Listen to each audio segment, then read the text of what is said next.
Le ministre du Cadre de vie et du Développement durable, José Tonato, a procédé ce samedi 22 octobre 2022 au lancement des épreuves écrites entrant dans le cadre du recrutement de 100 gardes forestiers au titre de l'année 2022. La voie n'est pas tonique comme les gens qui veulent affronter les jeux forêt-chasse. Donc je vais dire bonjour à nouveau. Bonjour, messieurs. Vous êtes prêts? Oui. On peut commencer? Oui. Moi, je compte sur vous. Je suis là juste pour vous encourager. Et vous dire que nous sommes pressés de vous avoir parmi nous. Vous êtes prêts? Oui.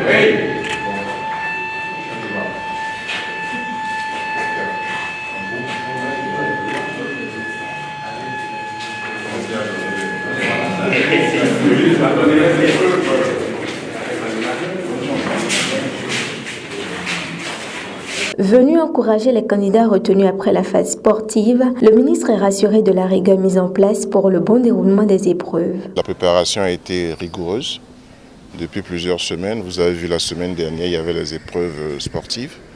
Je suis venu constater par moi-même comment vont se dérouler les épreuves écrites. Et ce que j'ai vu me rassure que les conditions de toute la rigueur ont été mises pour que les choses se passent bien.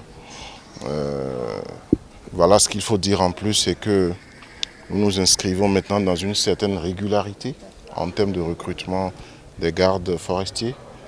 Ça a été suspendu pendant plus de 14 ans et maintenant nous sommes à la deuxième édition. La première a eu lieu en 2020 pour 100 gardes et nous faisons la deuxième édition cette année pour 100 nouveaux gardes.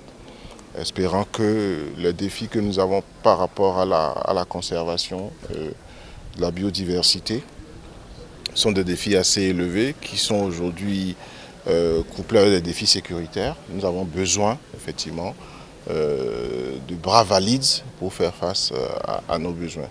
Voilà pourquoi je suis heureux que ce qui se passe ici se passe en même temps à Dassazoumé et également à Parakou, les 3 centres que nous avons sur le terrain. J'espère que tout se passera bien et que nous aurons nos 100 nouveaux gardes dans les jours qui viennent.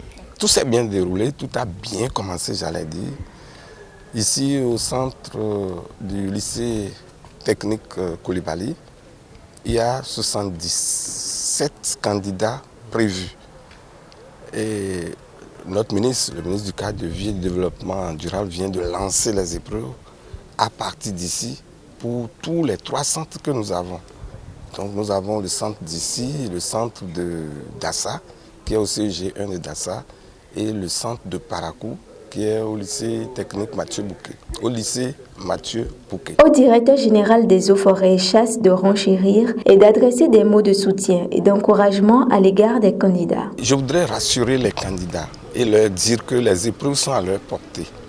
C'est des épreuves proposées par leurs enseignants.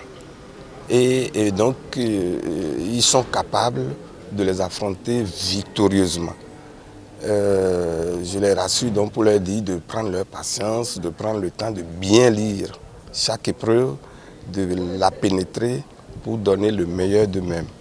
Ils ont passé par un filtre avant d'être ici. Il y a eu les épreuves sportives et c'est après qu'ils se sont retrouvés ici. Donc ils ne sont pas tombés de la lune, ils sont capables de bien trancher et d'être retenus. Il n'y a que 100 places et c'est les 100 meilleurs qui seront pris. Je leur souhaite bonne chance à tous. Pour rappel, ces candidats seront évalués sur 2 épreuves, à savoir l'épreuve de composition française et celle de foresterie.